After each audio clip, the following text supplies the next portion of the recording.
This is the coming revolution in higher consciousness. Listen now to Elizabeth Clare Prophet, educator, author, and authority on the most exciting story of our time, the coming revolution in higher consciousness.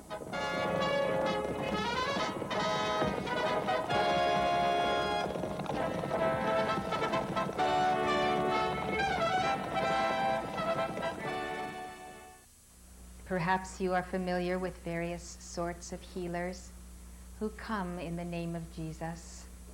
We have wonderful people in the ministry in the United States, and I'm certain you do here, who do come and call forth healings that are instantaneous in people. They walk away and they leave their crutches and so forth.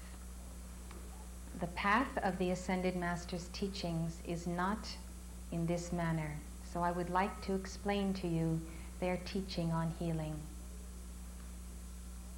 First of all, the office that I hold is one which involves the bearing of the karma of the evolutions of Earth, as opposed to taking on the individual karma of any individual people. When Jesus healed, he often took on the karma or the cause of the disease itself and carried it for that person. Under the Ascended Masters with whom I serve, Jesus and Saint Germain and El Morya, I am not permitted to take on your karma and to give you then the light for the establishment of your physical wholeness. This is a path for the sons and daughters of God, whereby you study the teachings, you apply the science of the spoken word, and you win your own ascension by good words and good works, and by the grace of God, who does reward all who diligently seek him. This is the path of individual Christhood as Jesus walked it. So you are no longer merely followers of Christ, but you are engaged in the mighty work of the ages of becoming the fullness of your Christ self. Now, the role that I can play is as an intermediary for the increase and intensification of the coalescing of the light which you invoke in the cells of your being for specific areas of healing. And of course, you are chelas of the Ascended Masters, and you may associate yourself with any one master of your desiring. If Jesus is your master, that is fine. If you desire to pursue Jesus and his path by studying with Saint Germain or El Morya, they have very fine schools, and they take you while your bodies sleep at night to their etheric retreats. The etheric octave is just as real as the physical, and in fact more so. It is the permanent place of the soul's habitation between lifetimes, unless of course that soul is working out a heavy karma and must abide in lower octaves than the etheric. So when we go to sleep at night, we ask to be taken to the Royal Teton Retreat, where classes are conducted, and that is at the Grand Teton at Jackson Hole, Wyoming in the United States. Or we ask to be taken to El Morya's retreat, which is at Darjeeling, India, the retreat of Serapis Bey on the etheric octave at Luxor, Egypt. There are very important focuses of light on the etheric plane, and schools, and even etheric cities. There are 7 major etheric cities that are in that etheric octave, where golden ages are in progress, and where we go to study, and where we may live between incarnations. And so, when we say, "Thy kingdom come on earth as it is in heaven," it truly does exist, and the city Foursquare that was seen by John the Beloved was actually the city of the resurrection that is in the etheric plane over the Holy Land. And so, here then, our entire purpose in life is to draw down heaven, or the realm of the etheric plane, into the physical. And when these become congruent, we see heaven on earth. And when there is that perfect acceleration of the light within us, our destiny fulfilled, our karma balanced, we return to the higher octaves of light, whence we descended. And we descended because we asked God for free will. We asked him to go forth independent of merely taking on his will without cognition, without awareness. And so we went into these realms of free will, and we made a number of decisions that were not in keeping with the divine blueprint. We got ourselves embroiled with karma. We reacted to the actions of the fallen angels who came as false pastors, false teachers, and they, in their prowess and in their determination to lead the children of the light astray, did so. They taught mankind sorcery, all manner of misuse of the sacred fire. They taught them war and the implements of war, and they, in their great rivalries, these are the fallen angels now, amassed mankind on opposing sides to defend them in their quests for ongoing power and who would dominate the evolutions of Earth. So mankind had even been subject to the experimentations of the fallen ones in genetic engineering on Atlantis and in the last days of Lemuria. And therefore we find on Earth the remnants of these experiments, and we find that there has been a concerted effort by the fallen angels to limit the capacity of ourselves to perceive spiritual knowledge by limiting the capacity of the brain itself. I bring all these things to your attention merely by way of acquainting you with the fact that Earth has a very, very long history. 500,000 years is recent history. It goes back millions of years. And some of us have been here a very long time, figuring our way out of the dilemma that we got into because we left that etheric octave on a quest for a newfound freedom, and then got embroiled in minds much more clever than our own. What we find today is that we have a Christ mind, we have a Holy Christ self, and this presence with us is our true mind and our true reality. We are all Christed ones, light bearers from the beginning, separating ourselves out, being educated in the mental body and the intellect, functioning through the emotions and the physical body. We lose contact with that higher consciousness, and therefore we do not perceive the higher worlds. Our chakras become clogged because of the diets that we are programmed to believe in from the time we are born, and the pollutions and so forth. So now we seek healing, and that healing has a goal. It is not merely the alleviation of the suffering of the body, but it is the balance of the causes. And so we come to that age of accountability that I was speaking of last night, where the book of this knowledge of the history of ourselves becomes sweet in the mouth, but it is bitter in the belly when we take upon ourselves the understanding of having to go through the threads of previous incarnations to change consciousness, to bless life, to resolve problems in order to have that wholeness we are seeking. The final effect of that wholeness, the spiritual wholeness, is the raising of the physical body as well. So you must remember that none of us is God in the sense of being the Almighty, the least of whom myself, and therefore I am not one who can set aside your karma or command the light to descend and interfere with the outpicturing of karmic law. Why is there karma? Karma comes as a lesson. We never know why something is wrong unless we see the effects of it in our lives. We do not know that anger is wrong except through its repetition. We realize that we're destroying ourselves or our loved ones, or we may have a stroke or a heart attack for this continuation of this manifestation. And so then we have to make a choice. Do we want our anger more than we want love and God and the ability to bless life? So most of the time we don't give up our preferences and our independence unless something greater depends upon it.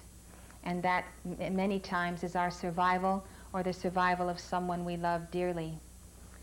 When it comes to the world, if we want the world to be healed and we want to stop nuclear war, we have to set aside some of our indulgences and give our time to calling forth the violet flame, because the only way this world is going to survive is through that flame of freedom and the transmutation of these conditions that we're facing.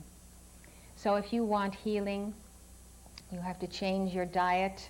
You have to understand that Jesus prescribed prayer and fasting. There are very scientific ways to pursue fasting for various conditions, and you are exposed to the things we have brought together in the arts of healing. I know that even in my personal life, unless there's a very strong reason to do so, I may not be fasting, or I may not exactly be watching my diet. But when the call comes, to manifest an extraordinary service or to lighten my life, then there is a reason, and the reason for me is to be able to help other people.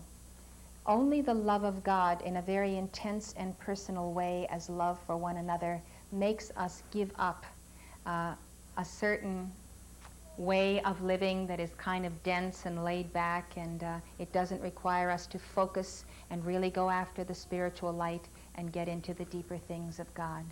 I have never seen any power able to move anyone except that love. When you come up against an ingrained smoking habit or a habit of drugs or alcohol, something which is pleasurable, which you can't really see any harm in if you do it in a certain measured way that is not too heavy. It takes something very severe or something that is a very great calling to make you set it aside just for the love of God or the love of one's friend, the love of one's beloved or one's child. So I would like you to see that our karmic lessons are here to teach us that when we sow in discord and in harmony, we reap the fruits. And when that inharmony goes out into the world, many more people than ourselves are affected by it. So basically this becomes the problem of world disease and the last plagues today. Now God does not want us to live in this condition. He did not create human suffering or wars or these burdens. We did it, and we have to understand the law of octaves. God has explained to us that because we asked for and demanded free will, He gave us a habitation, time and space, this planet and other planets we have lived on, even the physical universe, to carry out our experiments in free will. We demanded, God responded, and so laws were set up. And He said to us that heaven is my throne and earth is my footstool. We live in the footstool kingdom. Here, man is supreme. And the only time God is supreme is when you say to God, not my will, but thine be done. Send me help. Help me, God. Send your angels. I cannot deal with this problem. It takes the call, the prayer, for God to set aside what you have set in motion and to say, all right, you've gotten yourself into a jackpot. You've created this human problem. You're asking for help. I will intercede. God intercedes in many ways. He sends light for immediate protection through His angels. Or He may send you a teacher and a teaching and a path so you can untangle the knots that you have created. Now you see, if God would interfere with our free will, we have a little baby, we have allowed ourselves to be neglectful, the baby wanders near the fire. That baby is our responsibility. If we don't grab that baby is going to be burned. Now, unfortunately, this is the consequence of free will. God doesn't give free will and snatch it back, give free will and snatch it back. Continents have sunk because of the misuse of free will. Devastating wars have taken place. Millions of people have lost their lives. All kinds of calamities have occurred. Because once we agree and ask for free will, then not until we say, nevertheless, Father, not my will, but thine be done, do we say, God, now you are in authority in my life. Well, you know, there are many people who say, well, I give Jesus my life, do anything you want to do with my life, Jesus. But the first time they want to do something, they take it back and say, well, I'm going to go out and do this thing now because this is what I want to do. So God established covenants. Most of the covenants that God made from the beginning have been compromised or broken. Covenant with Eden, then after Eden, the covenant of Noah, then the covenant of Abraham, and they go all the way down to the present. And a covenant is, God says, I will do this for you if you will be obedient to me and love me and keep my commandments. That's a covenant. It's an agreement. And so when we break the agreement, we cut off the interchange, the flow. It's a two-way street. God is the giver. We're giving in return. All of a sudden, we don't comply, and there is no longer a two-way street. And so Jesus said it again. He said, those who love God and love me and keep my commandments, the Father and the Son will come and dwell with them. There are laws governing your body. If you violate them, your body suffers and you know it. There are laws governing the mind, the soul, the spirit, all planes of your being. And so you have to put yourself in the driver's seat. It's the age of accountability. You look at yourself in the mirror and you say, I see what I'm seeing, I don't like it, and I want to change. I don't like my disposition, I don't like the way I look unhealthy, I don't like the way I speak to my wife or my husband or my children, I don't like the fact that I'm not doing well enough in my job, and so forth and so on. We look at ourselves and we say, I created myself, I can uncreate what I don't like, I can change. So this is all what we're talking about in healing. If you're here for me to make a healing call for you, it's because you want something changed. You have created it, and you desire the intercession, my intercession, and the presence of God with you to change that back to where it should be. But what is your reason? Your reason must be to glorify God in your temple and to serve Him in one another. Your reason for seeking the altar of God must not be selfish so you can enjoy another 10 years of pleasure and self-indulgence in that body. The reason must be the greater desire for union with God for a purpose, and that is to heal the world and to be an instrument of that healing to all people. So to make a long story short, this path of the Ascended Masters is the path where you see the totality of the goal of your life, where you truly do not desire to have in your being those things that are unholy, where you recognize the fact that you were not meant to dwell in the physical octave forever, that this is not a permanent state of being, that you are destined to be the manifestation of God, to be with your twin flame, that there are galaxies and octaves and spiritual universes of creativity where we belong, and that we are living in a world where many people suffer because evil still has been a choice that some have taken, namely the fallen angels. If there is free will, you have to reckon with the fact that some people are going to use that free will to take God's light and use it against other people. We live in this equation. Those who deny it are ostriches with their head in the sand, because you cannot look at what is taking place on earth and what has been taking place for centuries without realizing that there are some people walking around who do not desire to glorify God in their bodies and in their members.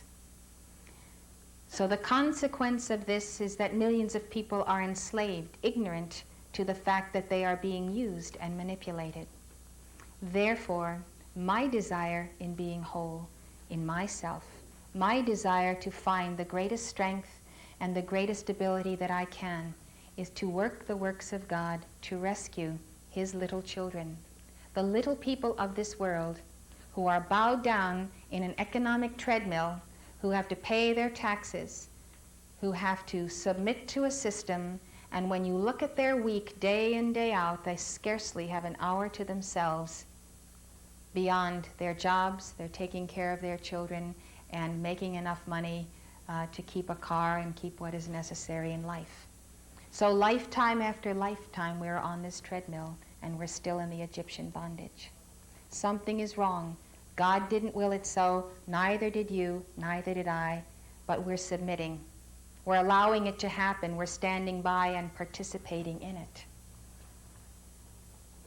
So I think that there's a great need for freedom, a great need for the liberation of people on earth in a spiritual way and in a totality. You know, Jesus rebuked those who came to him merely for the bread and the fishes. They came for the miracles, they came for the bread to eat, and he said, you should labor not for this bread, but labor for the bread of life. And then he gave his great sermon, I am the bread of life which came down from heaven. And the bread that he offers us is the assimilation of the word unto eternal life. Now, none of us is supposedly going to get out of this world except through the change called death. None of us here can, by our own bootstraps, ascend to heaven. We can't break the mold of our limitation. We are confined. We're confined by the law of our karma. And yet, with us is the omnipotence of God, the full power of the I Am Presence and the Christ Self that is our true immortality. And inside of us, divested of this form, we know that our spirit and our consciousness is immortal. It has dwelt forever with God from the beginning and shall forevermore dwell. I will not chide you if you desire to have a suffering that you are bearing alleviated.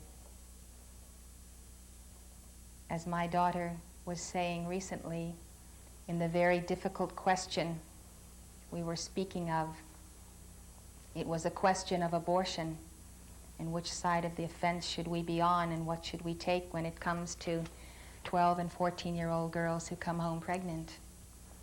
And it is quite a difficult and challenging question when we understand the sacredness of life.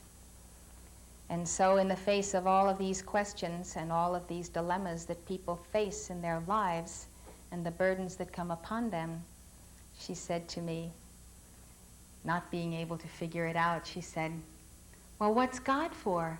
Isn't he supposed to help us?"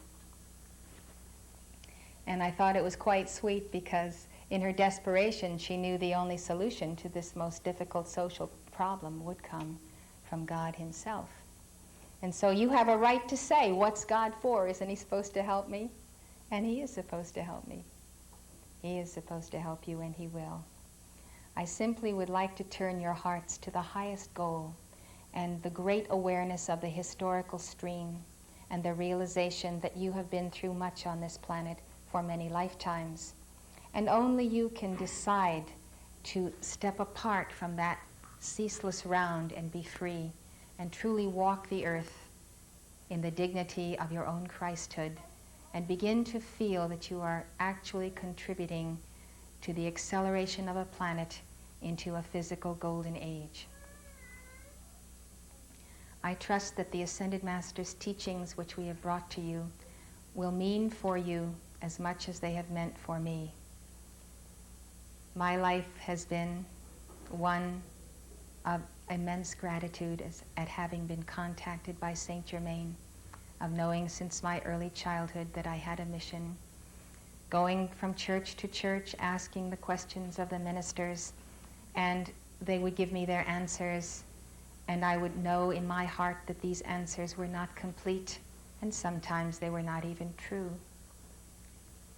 And so I searched long and talked with God, asked him questions, and I found that God interpreted the scriptures to me in my heart by his Holy Spirit, and that just as a matter of generally living in God, I had an awareness that I came to find out that most people did not have, of life and the inner workings of the universe. But the greatest joy of all is to bring to you the very personal presence of beloved Saint Joseph in the person of Saint Germain and his violet flame, because it truly is the liberation of an age. The wars we have had in this century are pointing to a great war. I do not agree that that great war is inevitable. I don't agree that anything that is evil is predestined. I believe we can transmute our karma. We can forestall the darkness. We don't have to submit to it and wait for the day and say, Jesus is coming, and therefore the war has to happen first, and then he will come, and then we'll all be resurrected, and then we'll go into the millennial age. I think these are unfortunate formulas that deprive us of realizing that we can make a difference and we can work change. And the violet flame and the Holy Spirit upon earth gives us the freedom not to have to submit to these dire circumstances of prediction. If there is free will, then how can there be absolute predestination? We should all be locked into a mathematical formula and march to our destiny as little robots. The fact that there is free will means at any moment the power of God in our lives can change that which seems to be the downward course of events. I would like to explain that The purpose of your coming forward is so that I can place my hands upon you. I would like to place my right hand over the forehead in this manner, over the third eye, the left hand at the base of the brain. And with these two contact points, the right hand is the focus of alpha, the left of omega. And so it's a complete circuit of the light from my I Am Presence and yours, and the healing masters who are with us, Archangel Raphael and beloved Jesus and Mother Mary and Saint Germain and so forth. Now, when you come forward, you can state to me your problem. When I look at you, I am looking through the consciousness of the Master who sees the problem. The reason for your stating it is that when you state what you desire to be delivered of, you are really stating in the profound sense of the word that you desire to surrender the cause of that condition and cease engaging your energies in what has caused it. You desire to have the record of the origin of that karma from 10 embodiments ago be cast into the violet flame. You truly want to be free of this burden to serve the Lord all the days of your life. So, unless you speak what it is you desire, you are not using the spoken word to confirm before the altar of God that you are surrendering, you are making a commitment to enter anew into the covenants of your God and to do His will. So what I'm saying is, unless you speak what the problem is, it will not be taken from you, because the taking from you of that problem is a violation of your free will, unless by the spoken word you pronounce you are done with it and you place it upon the altar of God and you desire to be healed.